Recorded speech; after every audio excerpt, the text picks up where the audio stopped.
The film opens with a scene of Adam Clay eliminating a beehive in an old warehouse owned by his acquaintance. After completing his duty, he informs the homeowner, Mrs. Eloise Parker, that his work is done. Clay, a beekeeper, has recently been granted permission to reside in one of Mrs. Parker's buildings. He expresses his deep thanks for the kindness he has received during his stay. However, Mrs. Parker declared that Clay had greatly assisted her. She also expressed her appreciation for having a man who looks like a famous actor, Jason Statham, from her favorite movie, Fast and Furious, now living as her neighbor.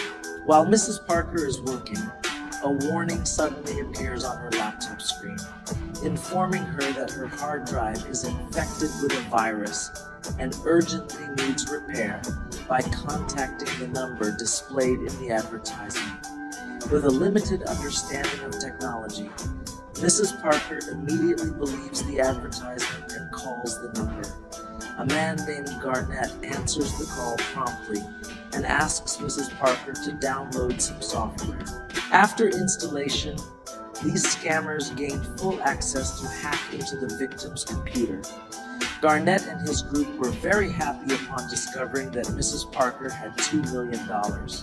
However, the money was funds belonging to a charity she managed. Garnett and his team immediately took all the money from Mrs. Parker's account without wasting time. That night, Clay visited Mrs. Parker's house and heard the fire alarm sounding. Worried that robbers had entered her home, Clay grabbed a knife from the kitchen for protection. However, when he entered the living room, he found Mrs. Parker dead from suicide.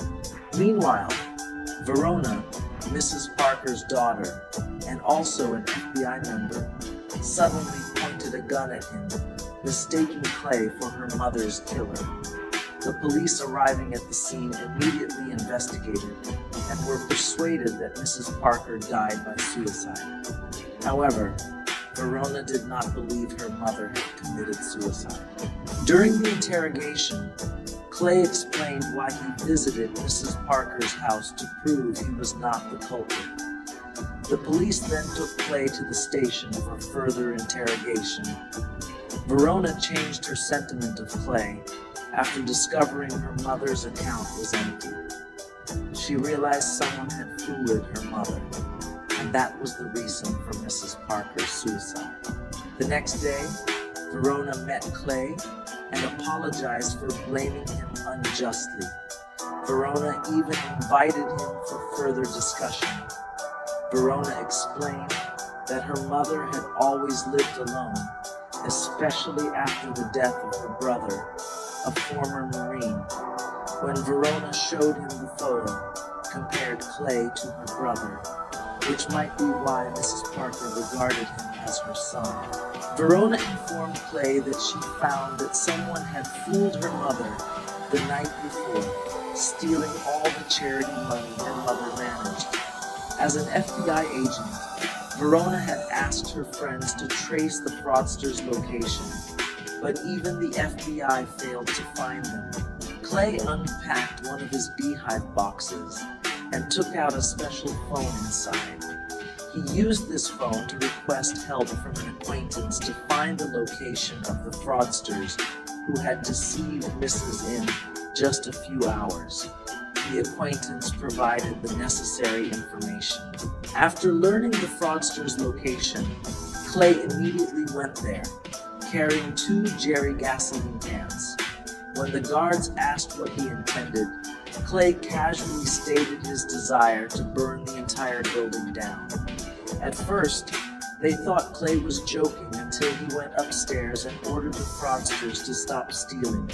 They laughed at Clay, but he punched one of the laughing employees and began pouring gasoline, preparing to set the place on fire. Garnett and several of his guards appeared, thinking Clay to be crazy. When Garnett asked who he was, Clay merely stated that he was a beekeeper. Annoyed, Garnett ordered his 5 guards to beat Clay, but Clay quickly defeated them all. Afterward, Clay set up 2 bombs that had been modified to explode if a call from a potential victim came through their line. The office was finally destroyed. Garnett reported the incident to his boss, a young man named Derek Danforth. During the call, he struggled to explain how terrifying Clay was, having beaten all his guards and destroyed their office. Upon hearing this, Derek immediately ordered Garnett to hire several gangsters to kill Clay. Simultaneously, Verona and other FBI members arrived at the site of the recently exploded building. They considered the incident to be extraordinary and failed to find the perpetrator. After a long search, Garnett and his members found Clay's location. They entered his warehouse and destroyed all the beehives that Clay cared for. Then, they went inside to seek revenge. Without any politeness, they brutally fired their weapons. Thinking they had killed Clay, however, Clay managed to kill the gangsters one by one as they scattered until only Garnett remained, having lost several of his fingers. Verona realized that the burned building was the headquarters of the person who had fooled her mother. They received news that the warehouse next to her mother's house had also burned down. There, they found several charred bodies, including Garnett's employees.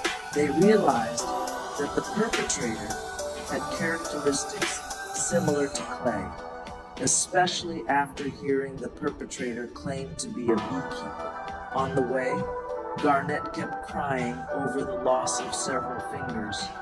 He informed Derek that their action had ended disastrously. As the conversation continued, Clay suddenly appeared and tied Garnett with a rope to his car, then dropped the car into the lake. Clay continued the call with Derek and promised to kill him, causing Derek to panic. Derek asks for help from Wallace Westbrook, a commissioner in his company and a former CIA director. The high number of victims who had died, along with the perpetrator's confession of being a beekeeper, instilled fear in Wallace. He stated that if Clay was indeed the beekeeper they were referring to, nobody could save Derek's life. This made Derek even more confused about Clay's true identity. Actually, Wallace did not want to confront Clay, but Derek's mother called him personally, asking him to do everything possible to save her son. Derek's mother has great power, but this movie recap has yet to reveal her position. Wallace then called the current CIA director, asking for assistance to determine if Clay indeed was a member of the Beekeeper. Hearing the name the Beekeeper immediately caused the CIA director to panic and fear. A few hours later, the director called back to confirm that Clay was indeed a retired member of the Beekeeper. To address this issue, the CIA promptly sent another member of the Beekeeper to eliminate Clay. That night, as Clay was refueling, a female member of the Beekeeper approached him with a large gun and brutally shot at him, leading to a fierce fight. When she couldn't defeat Clay with her attacks, she pulled out a machine gun and started firing wildly. Finally, Clay managed to stop her madness by burning her alive.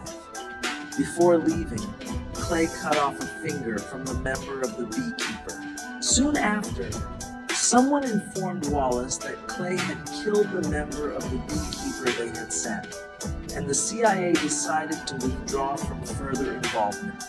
This escalated Wallace's fears. The following day, to defeat Clay, Wallace hired a private security company he trusted, consisting of America's finest former special forces. However, before they started their action, Wallace revealed a program the country had been keeping secret. Wallace had only learned about it after becoming the director of the CIA, and the program's name was the Beekeeper. According to Wallace, The Beekeeper had one sole purpose: to maintain the stability of the established country system. Furthermore, the state authorized the Beekeeper forces to determine who must execute and allow living. Meanwhile, Verona visited the site of Clay's battle from the night before. They found many exciting things at the site, including the body of an unidentified member of the Beekeepers. They also began to determine Clay's real purpose. Next, a senior FBI official called them both. Verona then presented her investigation findings, believing that Clay would head to the headquarters of the scammers he had set ablaze yesterday, because Clay planned to destroy their central server. Therefore, Verona requested the FBI to send a SWAT team to assist at the location. Currently, Clay is at the Beekeeper's headquarters. The finger he had cut off before served as access to enter there.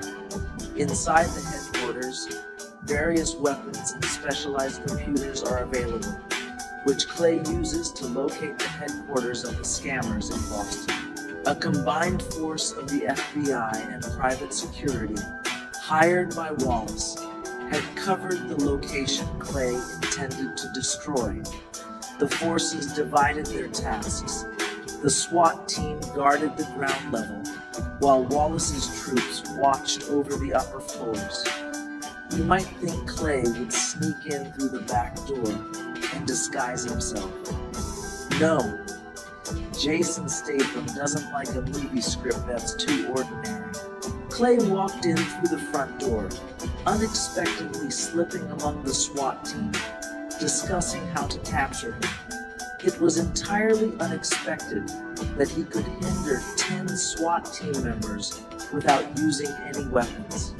Clay managed to enter the building this way. On the upper floor, Derek, the company's manager, did not want to stop operations despite the critical situation. Derek then called and requested the brigades they paid to allow his workers to continue working. When Wallace's troops left the room, Clay had already successfully infiltrated among the other workers. The special forces immediately realized Clay's presence and shot at him intensely. However, Clay immediately ran to hide. With so many enemies, Clay had to find a way to eliminate them all. In this scene, we see again that even special forces are no match equal for Clay.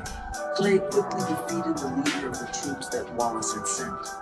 However, since many enemy forces remained, Clay then set traps with steel cables around the elevator and drew them inside. When the enemies took the bait and attempted to shoot